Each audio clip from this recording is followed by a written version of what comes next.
was, well, it was over 12 years ago that I actually got officially diagnosed, but yeah, mine also took a while. So I was also typically that typical bloke put off going to the doctors, which I'm sure we'll get into on this call, and as the Men versus Gluten progresses.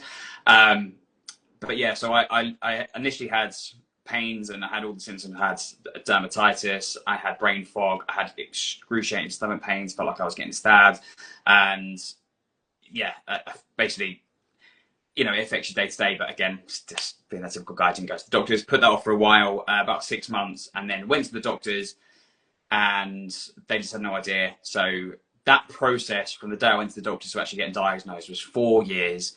And I got told IBS initially, and I know so many people do. I think it's 1 in 4 get wrongly diagnosed and told that they have IBS, which is crazy, and that just shouldn't be the case. And again, the more we talk about it, the more people are aware of the symptoms, the more they'll know. But yeah, so anyway, I went to the doctors.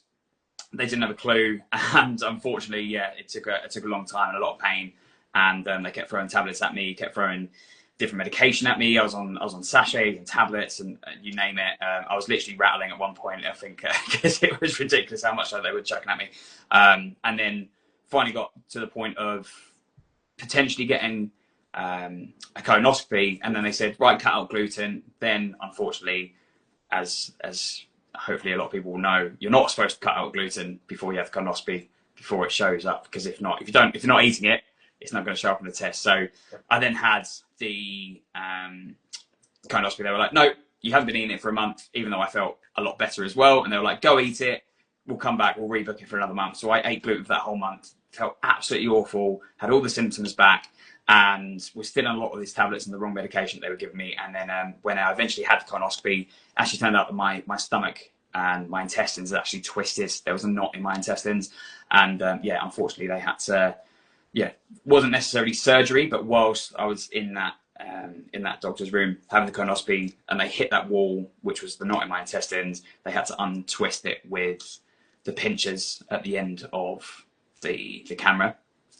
Most pain I've ever experienced in my life. So yeah, and when everyone says, you know, why don't you have a little bit of gluten? It's like, no, I've been through that pain, and then and yeah, since then I've wanted to be able to help other people that have. Yeah. Hopefully not want to go for that, you know, have to go through that same process, but also, yeah, just want to make sure that I can help in some way. And yeah, that's my diagnosis story, really, in a very short, short version.